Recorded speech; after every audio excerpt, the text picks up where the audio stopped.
aspirants, and welcome to Vikramas. I am again here in front of you with important current affairs. आप किसी भी government examination के लिए preparation कर रहे हैं, ये करंट अफेयर्स आपको हर एग्जामिनेशन में साथ देने वाले हैं, तो आप इन क्लासेस को बिल्कुल मिस मत करिए। इसके लिए आप विक्रमास एड्यूटेक के यूट्यूब चैनल को सब्सक्राइब करिए और इसके इम्पोर्टेंट नोटिफिकेशंस के लिए हमारे टेलीग्राम चैनल को सब्सक्राइब कर लीजिए, जिसका लिंक आपको डिस्क्रिप्शन बॉक्स में मिल जाएगा। चलिए शुरू करते हैं आज के इम्पोर्टेंट करंट अफेयर्स के साथ। ठीक है, आज का जो पहला इंपॉर्टेंट करंट अफेयर है that is related to global food regulators summit 2023। जी हाँ, this important summit has happened in India for the very first time. कहाँ हुआ है ये summit? It happened in New Delhi. ठीक है, it was a 2-day global food regulators summit. What is food regulation? Before that, you should know what is food safety. Food safety क्या होती है? This is the logo of this summit which happened. ठीक है, then I'll tell you about the food safety. Food safety. Starting from the handling, preparation and then preservation of food. जो भी guidelines आपको follow करनी है so as to prevent the food-borne illness. That is known as food safety. This is one important topic which is in discussion around the globe because food-borne diseases are increasing these days. Fine. So let's start with the summit. What all are the important topics in this summit? Concluding address was given by Mr. Suman Berry. Who is he? He is Niti Aayog CEO. ठीक है. He at the vice chairman. He at the concluding address, he gave the concluding address at this summit. He said that need to strengthen food safety scientific standards. Means the food safety which we need to do, this should be according to the scientific standards so as to minimize the foodborne illness and enforce regulations. So regulatory bodies की summit है, so they must definitely talk about the regulatory effects which should be taken to prevent adulteration. What is adulteration? Where you mix look-alikes in the food material which are either non-food or some other chemicals just to make them look more attractive. These are all adulterations.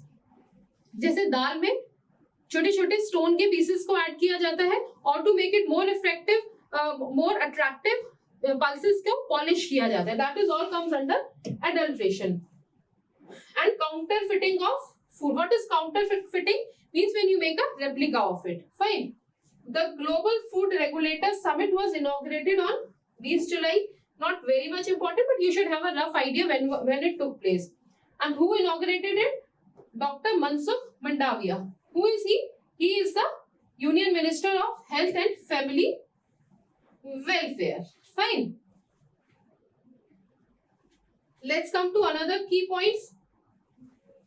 This summit is about the food regulators from around the world. पूरी दुनिया के food regulators ने इस summit में participate किया था, where they discuss the importance of food safety as well as they discuss upon the regulatory efforts which should be taken globally. Fine. Now few initiatives were launched during this period. क्या-क्या थे वो initiative? Foodocopia. What is Foodocopia? It is a collection of food category-wise monographs and a single point reference. किसका? For applicable standards of a specific product. कोई भी एक specific product है, say pulses, उसके लिए around the globe standard applicable regulations क्या होते हैं? उसका single point reference है, means it is a collection of all the important standards and all the important regulatory aspects around the globe. And what it is called? Foodocopia. ठीक है? Second important thing which was launched, Sangrah. Sangrah, full form, Safe Food for Nations. Safe Food for Nations, Global Food Regulatory Authorities Handbook. Means Global Food Regulatory Authorities जो है उनका एक handbook. That means that contains all the different regulatory standards of all the global authorities around the world and a common digital dashboard from where digitally people from around the globe can access the different regulatory efforts. Fine. These initiatives were launched during this summit. Fine. This marked a significant step towards promoting international cooperation in food regulation and safety. Adulteration, counterfeiting, इन सबके लिए एक international effort है, and this is the first time India hosted this summit. ठीक है. अभी एक और important चीज जो इसमें तो नहीं दी है, but I'll tell you. India का food safety initiative or scheme which was launched. This was food safety Mitra scheme. ठीक है. What was it? Food safety mitra scheme, in which the small vendors, small food vendors, food selling or food preserving or food preparation, people who are into all this business but are on a smaller scale, this scheme for those people, this scheme was for those people to educate and to help them with the food safety standards. Fine. तो ये आपको याद रखनी है. अच्छा, India में कौन सी authority है जो फूड सेफ्टी का देखती है? We all know FSSAI, FSSAI means Food Safety and Standard Authority of India. Standard Authority of India. ठीक है. किसके अंडर ये काम करती है ये आपको पता होना चाहिए. Ministry of health and family welfare. Ministry of health and family welfare. ये कुछ पॉइंट्स हैं, एक्स्ट्रा पॉइंट्स जो आपको याद रखने हैं about the food safety mitra scheme. Then about the FSSAI, that is Food Safety and Standard Authority of India, as well as you should know that this comes under Ministry of Health and Family Welfare, जिसके minister अभी हमने पढ़े थे. He was Dr. Mansukh Mandaviya. Fine. This is all in this topic. Then comes the next important news for today. That is Atal Bimit Vyakti Kalyan Yojana. ठीक है, इसके बारे में न्यूज है. This is not a new scheme. It was launched previously in 2018. But why it is in news again? Because it has been extended for another 2 years. ठीक है, till June 2024. Fine. And what was this scheme about? Introduced in 2018. Workers covered under the ESI. Employees state insurance के under जो भी workers आते हैं उनको unemployment benefit provide कराने के लिए दिस अटल बीमित व्यक्ति Kalyan Yojana was launched. Fine. But the important thing is that person should be covered under the employment state insurance scheme. Unemployment benefit is paid in the form of cash compensation up to कितने दिन? 90 days. नहीं, indefinite नहीं है. This is for 90 days. I mean 3 months. It's a good enough period that you find another job, and this is once in a lifetime. So that doesn't become a habit. ठीक. To be claimed after 3 months in one or more spells for being rendered unemployed. अगर कोई भी इंसान, कोई भी worker who is covered under this ESI scheme and he is unemployed for 3 months, he can take this benefit for once in a lifetime, where he'll be paid cash compensation for 90 days. कुछ और भी इसमें points हैं. He should have completed 2 years of insurable employment. यानी वो 2 साल से insurable employment में है, in which he is under the ESI scheme and has contributed not less than 78 days. In 98 days में से 78 days उसने ESI में contribute भी किया हो. For the 4 consecutive contribution periods, means for the 4 continuous months he should have contributed in the ESI. Fine. The benefit does not exceed 25% of the average earning per day. ये भी इसका important है point कि जो benefit है वो उसका per day की earning का 25% से ज़्यादा extend नहीं होगा. Means if someone is earning 1000 rupees per day, then he'll get a benefit of about 250 rupees. This you have to remember, 25%. ठीक है, चलिए for the next slide. And what is this ESI?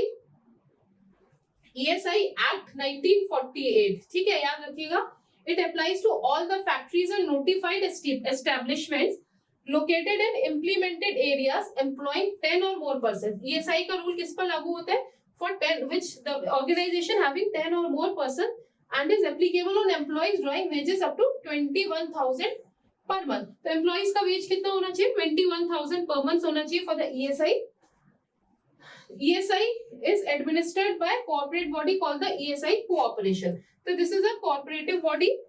ठीक है, ESI is a cooperative body and the corporation is the highest policy making and decision taking authority.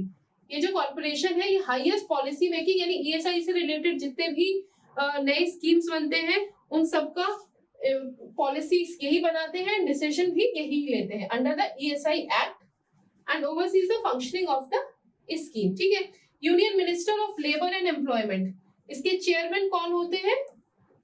याद रखिएगा, union minister कौन से department के?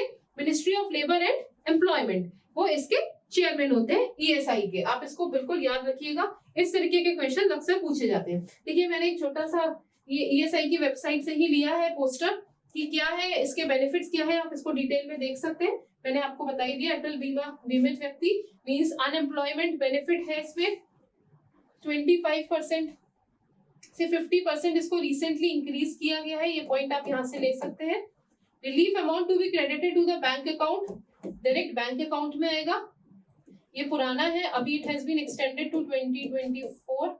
ठीक है, अनइंश्योर्ड पर्सन के अप्लाई ऑनलाइन आप कर सकते हैं और फिर हार्ड कॉपी आप ESI ब्रांच ऑफिस में दे सकते हैं. ये इसका वेबसाइट है जहां से ESIC.in, जहां से इससे रिलेटेड और भी इंफॉर्मेशन आप अपने पढ़ने के लिए यूज कर सकते हैं. ठीक है, then comes the third news, India climate energy dashboard. क्या होता है climate energy dashboard? See, India का जो एनर्जी यूसेज है, इंडिया इज द थर्ड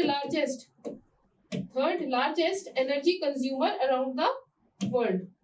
ठीक है, थर्ड लार्जेस्ट एनर्जी कंज्यूमर्स हैं इंडियंस. ठीक है, अभी for most of our energy needs we are self dependent on the renewable sources, on the non renewable sources. ठीक है, now the climate change has a direct impact on the energy. आप समझते हैं इस चीज को, क्लाइमेट चेंज का direct impact होता है. कैसे इम्पैक्ट होता है? Suppose there are droughts, there are heat waves, so energy demands shoot up. ठीक है, फिर during the winters time there is less production of energy sources and demands are high because we need heating. So in both cases, and if this becomes a phenomena in climate change, when there are extreme heat waves or extreme cold waves, then the energy needs are again rise. So आपको याद रखना है कि climate change का direct impact होता है आपके energy needs के ऊपर.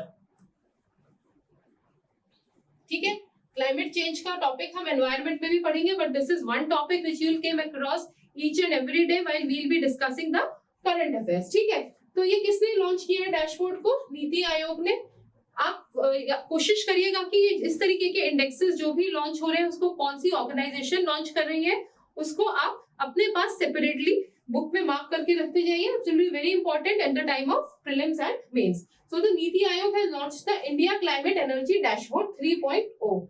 ये थर्ड वर्जन है इसका. And a comprehensive platform provide near real time data. ये रियल टाइम डेटा देगा आपको किस पर? On energy sector, climate and related economic data source. ठीक है, क्लाइमेट का इम्पैक्ट एनर्जी पर है, इकोनॉमी पर है, तो इन तीनों को ही रिलेट करके इस डैशबोर्ड को प्रिपेयर किया गया है. It is a real time dashboard. इसका इतना ही आपको पता होना चाहिए कि नीति आयोग ने इसको लॉन्च किया है. बाकी आपको इंडिया के एनर्जी सेक्टर के बारे में इंफॉर्मेशन होनी चाहिए कि कहाँ से आपको सबसे ज्यादा एनर्जी मिलती है, रिन्यूएबल सोर्सेज क्या है, अभी कौन से नए एफर्ट्स इंडिया कर रहा है for the reducing the mitigate the effect of climate change. ठीक है, the next topic is wheat board of India. Wheat board of India यानी आपको नाम से ही पता चल रहा है कि ये जो बोर्ड है it looks after the wheat. Fine.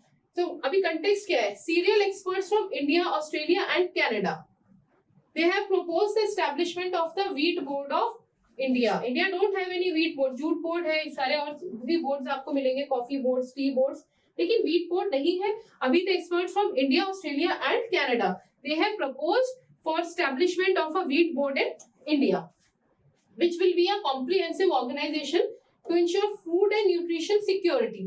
तो इसका मेन पर्पस क्या होगा? To ensure food and nutrition security. इसको आप मार्क करके रखिएगा. These are very good terms, you can use in your different essays or while writing your different answers through wheat. कैसे? Food and nutrition security through wheat for the growing demands for the growing population, because the population is growing exponentially, food demands are increasing. We could be able to provide the food demands, we could be able to meet the food demands, but nutritional demands we are not able to fulfill. There is a lot of malnutrition problem in India. So to mitigate that, India, Australia and Canada experts, they have proposed establishment of a food wheat board of India. ठीक है, तो इसके लिए अभी कहाँ पर हुई थी इन लोगों की कॉन्फ्रेंस? इन गुवाहाटी, असम. ठीक है, ये आपको पता होना चाहिए. व्हीट प्रोडक्ट्स प्रमोशन सोसाइटी होती है. We do not have any wheat board in India, but we have a wheat products promotion society. It is a 33-year-old non-profit organization. इन्होंने क्या बोला? रेगुलेटरी कंप्लायंसेस को सिंप्लीफाई करना चाहिए. Development of climate resilient wheat varieties and improve milling technologies for higher recovery of milling streams. इन सब के बारे में इसमें बात हुई है. To modernize wheat production and processing, ये इंपॉर्टेंट पॉइंट्स हैं. ठीक है, ये कुछ डिस्कस हुए थे पॉइंट्स जो कि सोच रहे हैं कि जब वीट पोर्ट बन जाएगा तो ये सारी चीजें हमें आसान हो जाएंगी. वीट के बारे में अगर बात करते हैं तो this is the second most important cereal crop in India after rice. Rice के बाद सेकेंड इंपॉर्टेंट स्टेबल कौन सा है? That is wheat. नॉर्थ में this is the number one in north western parts of country.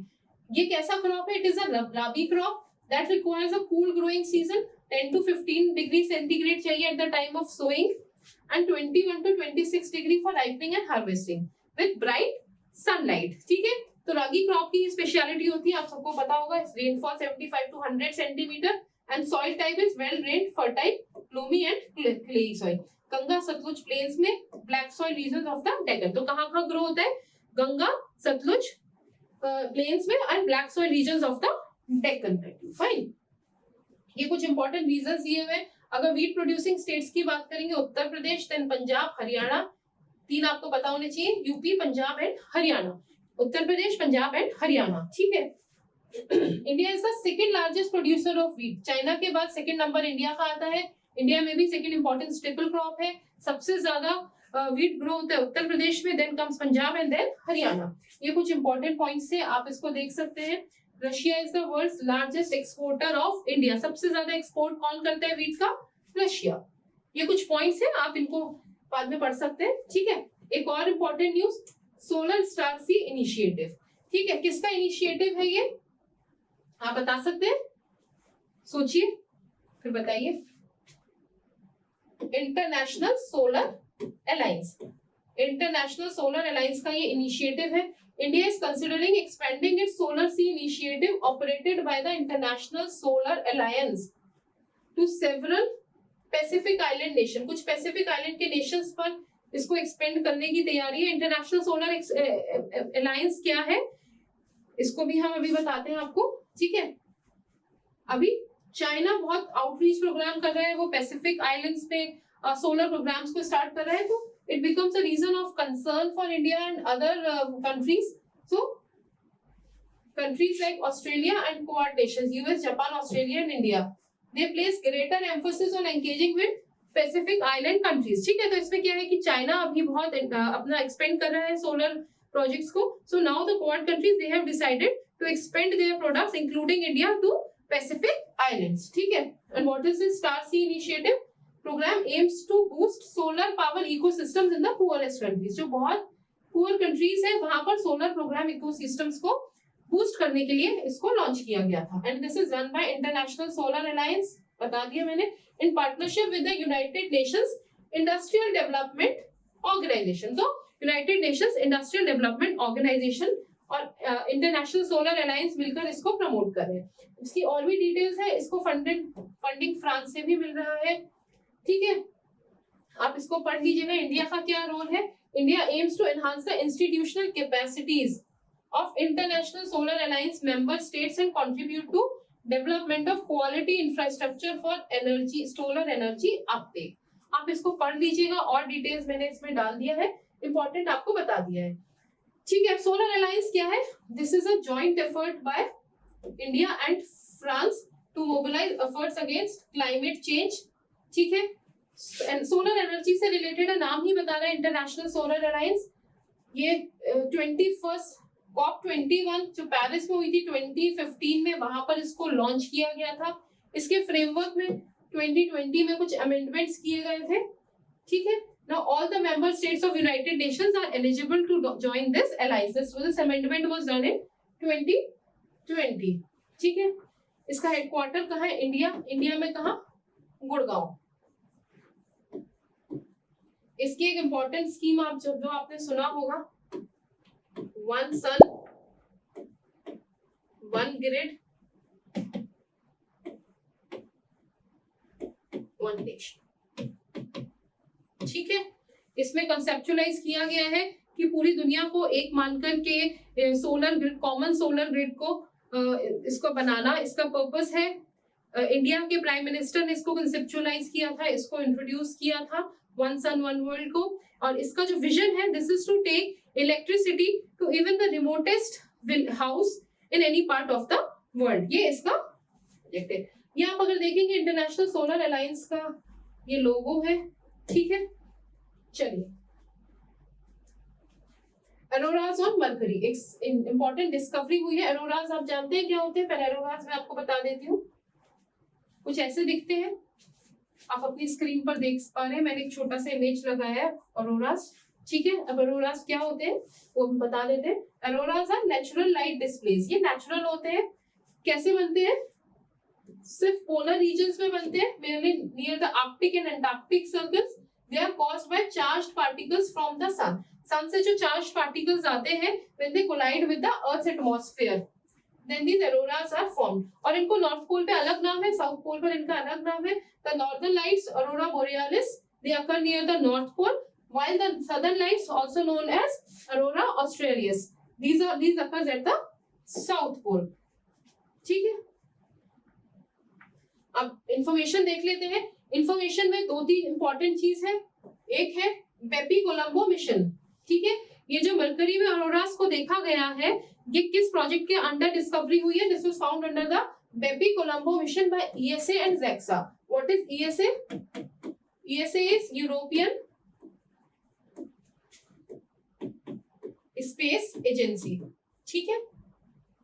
And what is JAXA? This is Japan aerospace exploration agency, ठीक है। ये आपको दोनों पता चल जाएगा। This is from Japan and this is European space agency, ठीक है। इन दोनों का जॉइंट प्रोजेक्ट है बेपी कोलंबो मिशन। और Mercury auroras are caused bye electrons from solar wind, ठीक है। आपको पता है मरकरी सबसे पास है सन के, तो वहां से सोलर विंड्स होते हैं, उसमें इलेक्ट्रॉन्स होते हैं, they directly interact with its surface. तो मरकरी की सरफेस के साथ सोलर विंड्स जब इंटरैक्ट करती है, then this causes auroras on Mercury, ठीक है। बाकी इसकी और जो भी डिटेल है इस मैग्नेटिक फील्ड के बारे में, ये सब आप यहाँ से पढ़ सकते हैं। इंपॉर्टेंट इंफॉर्मेशन यही थी, ठीक है। ये सब आप पढ़ लीजिए। इसके बारे में कुछ भी रहता है तो आप कमेंट बॉक्स में पूछ सकते हैं अपने क्वेश्चन को, हम आपके आंसर को देंगे, ठीक है। एक और इम्पोर्टेंट न्यूज है, ये यहीं से शुरू हो गई है, that is about heat index.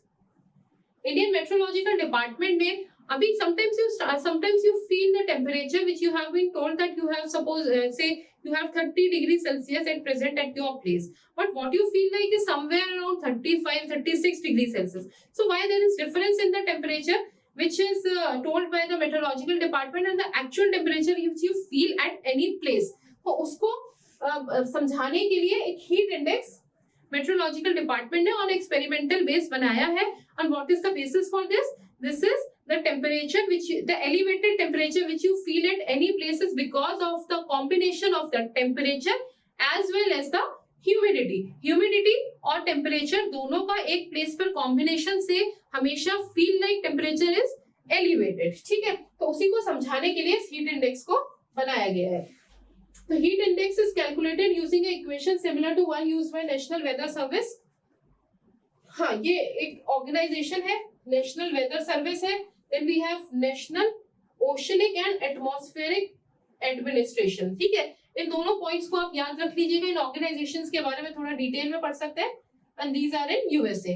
These take into account the impact of humidity on high temperatures. When there are high temperatures, say 35 degree, 40 degree, then what is the impact of humidity? How they are going to create problems for the human beings. So for a more accurate representation of how the weather feels to humans, indicating the level of discomfort. तो इससे जो meteorological department है वो level of discomforts को भी predict कर पाएगा. See this is the thing मैंने आपके लिए रखा है. जैसे नीचे की this is the air temperature, this is relative humidity. यहाँ वाले जितना भी एरिया रहता है, ठीक है, this is fatigue is possible. इसके नीचे रहेगा तो this is green area, means no problem, no alert. But once I start going into the yellow region, fatigue is possible. Then in the orange region, extreme caution, sunstroke, muscle cramps, or heat exhaustion is possible. Then once it goes into the orange, deep orange, then there is danger. Then in the red, heat stroke or sunstroke highly likely. तो इसके हिसाब से meteorological department predict कर पाएगा कि either you need to take caution, extreme caution, danger or extreme danger. That is impact of humidity on temperature. ठीक है. Next, tribal empowerment से रिलेटेड ये टॉपिक है. Recently, Ministry of Culture, Tourism and Development of Northeastern Regions in Rajya Sabha pointed out various schemes and programs that are introduced by the government with the aim of protecting, preserving and promoting the country's tribal culture. तो अभी जो minister है culture, tourism and development of north eastern states, उन्होंने कुछ schemes के बारे में राज्यसभा में बताया जिसकी हेल्प से नॉर्थ ईस्ट को डेवलप किया जा रहा है. तो उसमें से इंपॉर्टेंट जो थे एम्पावरमेंट ऑफ ट्राइब्स, वो थे zonal cultural centres.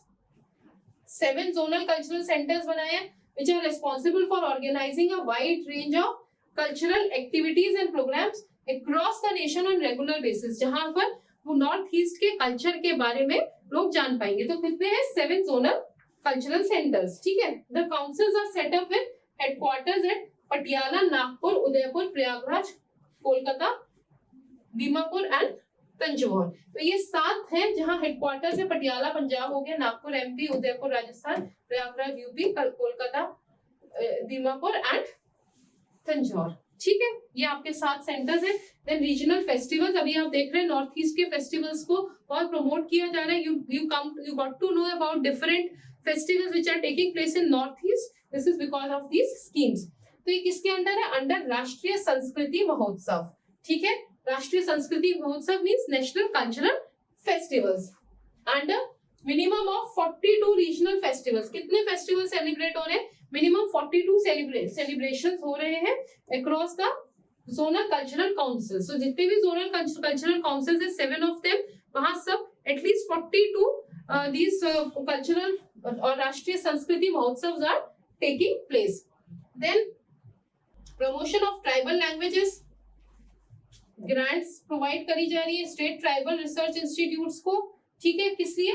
For promotion of tribal languages, for their development of bilingual primers, for the preservation of tribal languages and promotion of tribal literature. तो फंड्स दिए जा रहे हैं ट्राइबल लिटरेचर और tribal language के promotion के लिए, उनके प्रिजर्वेशन के लिए. ठीक है. Because these are our culture, these are our cultural, you can say क्या कह सकते हैं, ये हमारे कल्चरल इम्पोर्टेंस की चीजें हैं, हमारा हिस्ट्री इससे रिलेटेड है. And once if they are lost, it will be lost for ever. So these are our cultural treasures.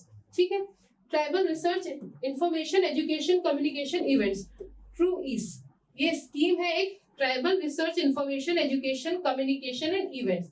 इसके under financial assistance is provided to reputed institutions for true east scheme with the aim to promote tribal culture, artifacts, customs and traditions of tribal communities. So as I told you, these are our cultural treasures. So we should definitely preserve them. We should definitely tell the world about them. But before that, we need to preserve them. ठीक है. तो ये सारी schemes हैं.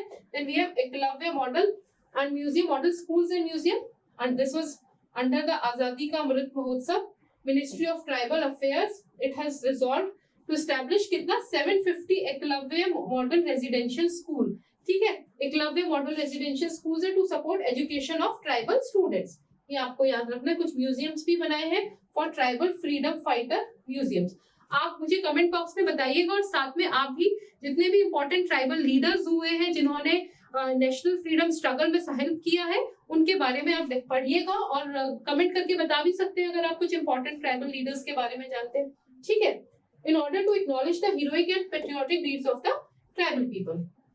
Then we have Adivasi grants management system, Adi grams, ठीक है, नाम ही बता रहा है। To monitor the physical and financial progress of the grants given by ministry to states and track the actual utilization of funds. अब गवर्नमेंट ने तो फंड्स रिलीज कर दिया, उनका यूटिलाइजेशन कितना हुआ उसके लिए आदि ग्राम्स के नाम से एक सिस्टम डेवलप किया गया है। देन वी हैव जनजातीय गौरव दिवस, कब है आप इस बता सकते हैं? दिस इज ऑन 15 नवंबर। और क्यों मनाया जाता है? बिरसा मुंडा फ्रीडम फाइटर जो थे उनकी एनिवर्सरी को, बर्थ एनिवर्सरी को we celebrate as Janjatiya Gaurav Divas and started in 2021. These are some important things. Other related informations, TriFed, that is tribal federations. Then we have digital transformation of tribal schools, development of PVTGs. जानते हैं particularly vulnerable tribal groups कौन से होते हैं, इनके बारे में detail में पढ़िएगा। We'll discuss it on some another day. Then we have Prime Minister Wan Dhan Yojana.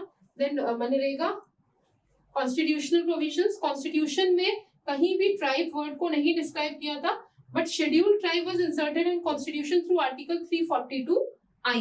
ये कुछ इंपॉर्टेंट पॉइंट्स हैं जो आपके स्टैटिक पार्ट से लिए गए हैं, आप इनको पढ़ सकते हैं। अभी देखिए 2019 में एक क्वेश्चन पूछा था, under which scheme of constitution of India can the transfer of tribal land to private parties for mining be declared null and void? क्या है इसका आंसर? स्क्रीन पॉज कीजिए और सोचकर बताइए, या आप कमेंट भी कर सकते हैं। B is the right answer. Then we have 2022. In a particular area is brought under the 5th schedule of the Constitution of India. What is 5th? क्या होता है 5th schedule? इसके बारे में भी आप पढ़िए और कमेंट पे बताइए। Which one of the following statements best reflect the consequences of it? अगर आप कमेंट बॉक्स में इस तरीके के क्वेश्चंस पूछेंगे तो I'll definitely discuss it in another class, but for now I'll just telling you the question, ठीक है। 5th शेड्यूल में अगर लाते हैं तो उसका कॉन्सिक्वेंस क्या होगा? This would prevent the transfer of land of tribal people to non-tribal people. This would create a local self-governing body. It would convert that area into union territory. The state having such areas would be declared as special category state. No, इसका right answer A है। बाकी आप comment करके बताइएगा क्यों, ठीक है। बहुत शॉर्ट है, 5 मिनट पे इसको हम कवर करेंगे। टाइगर ऑर्चिड्स क्या होते हैं? टाइगर ऑर्चिड्स देखिए, दीज आर द ऑर्चिड्स। अगर इनका पैटर्न देखेंगे तो ये टाइगर जैसा इनके ऊपर पैटर्न है। न्यूज क्या है? The tiger orchids are in bloom at the Jawaharlal Nehru tropical botanical garden and research institute. कहाँ है ये इंस्टीट्यूट बताइए? पेलोड, ठीक है। This plant was listed by the Guinness Book of World Record as the world's tallest orchid. तो आप Guinness book में इसका नाम आता है टाइगर ऑर्चिड का as the tallest orchid. Important facts, native distribution Indonesia, Malaysia, Philippines, Papua New Guinea. Native habitat terrestrial, rain forest, fresh water swamps, riverines. Preferred climatic zones tropical, sub tropical and monsoonal. CITES protection appendix 2 में है, तो do not need much protection, ठीक है। Growth form stem is 3 metre और longer and up to 5 centimetre thick. It is also the largest orchid species in the world. तो important चीज इसमें 2 है, एक तो this is the Guinness book of world record के हिसाब से this is the largest orchid variety in the world, and second is about the Jawaharlal Nehru tropical botanic garden and research institute. Where is it located? It is in Palode, ठीक है। चलिए coming to, आप बताइएगा comment करके कि किस स्टेट में है। आप सर्च करिए और मुझे बताइए, नहीं तो नेक्स्ट क्लास में मैं आपको बताऊंगी। नेक्स्ट अबाउट बूरा छपोर वाइल्ड लाइफ सेंचुरी, कहाँ है ये? असम में, ठीक है। बूरा छपोरी वाइल्ड लाइफ सेंचुरी। इस तरीके की जितनी भी वाइल्ड लाइफ सेंचुरीज होती हैं ये बहुत इंपॉर्टेंट होती है। एग्जामिनेशन में क्वेश्चंस जो न्यूज में होती है उन्हीं से रिलेटेड आते हैं। इनमें पूछ सकते हैं कि आपसे किस स्टेट में इंक्लूडेड है, इसका फ्लोरा और फौना अगर कुछ स्पेशल होता है तो उसके बारे में पूछ सकते हैं। Why is it news? बहुत कम इसको पूछा जाता है, but still you should know. Violence erupted in Assam Burachapori wildlife sanctuary resulting in death of a woman and this is forest guard की भी डेथ हुई थी, ठीक है। This was a part of this ecosystem. Brahmaputra river के south bank पर है। One horn rhinos, tiger, leopard, wild buffaloes, elephants यहाँ पर। और इसमें जो सबसे इंपॉर्टेंट है, this is about the Bengal florican, highly endangered है, this is found in this wildlife sanctuary. Migratory birds यहाँ पर आते हैं because of the wetlands during the winter season, और यहाँ पर मेडिसिनल हर्ब्स एंड प्लांट्स भी मिलते हैं, ठीक है। Now the next important is Srivilliputhur Megamalai tiger reserve. कहाँ पर है ये? दिस इज इन तमिलनाडु, ठीक है। तमिलनाडु का ये 5th टाइगर रिजर्व है और इंडिया का 51st टाइगर रिजर्व है, ठीक है। यहाँ पर बंगाल टाइगर्स, एलिफेंट्स, गौर, ये सब मिलते हैं। 4 और टाइगर रिजर्व्स हैं जो आपको तमिलनाडु में मिलेंगे, अन्नामलाई, कलाक्कड़, मुदुमलाई। मुदुमलाई अभी न्यूज में था, क्यों था बताइएगा। सत्यमंगलम टाइगर रिजर्व्स, ठीक है। Then next is about Tankai method. What is the Tankai method? This is a traditional method जहां पर बोर्ड्स के प्लैंक्स को आपको हैमर और हेल्प से उसको आप स्टिच नहीं करते, बल्कि आप स्टिचिंग करते हैं with the help of wire. तो इसको, जैसे ये बोर्ड के डिफरेंट प्लैंक्स हैं, ठीक है, इनको स्टिचिंग से बनाया जाता है। This is a traditional board making method. Ministry of culture and the Indian Navy sign a memorandum of understanding to revive the ancient stitched shipbuilding method। तो ये क्या है? It's an ancient stitched shipbuilding method, ठीक है। यही इसमें important था और तो इसमें ज्यादा कुछ नहीं है। Importance of the day last में आते हैं। आज की इंपॉर्टेंस क्या है? 24 जुलाई की 2 चीजें आपको इसमें याद रखनी है। आज 164th national income tax day है, ठीक है। और आज साथ में थर्मल इंजीनियर्स डे है। ये दोनों इंपॉर्टेंस आपको याद रखनी है। National income tax day to promote more people, to encourage more people to give taxes by explaining the importance of taxes for building a nation. ये आपको इसके बारे में बताने के लिए this is the 164th edition, ठीक है। So this is all which we have for today. I will see you again tomorrow with more important current affairs. आपके कुछ भी क्वेश्चंस होते हैं, कुछ भी डाउट्स होते हैं, प्लीज कमेंट बॉक्स पे हमको बताइए, so that I can resolve those doubts in the next class. Till then take care and have a good day. Thank you.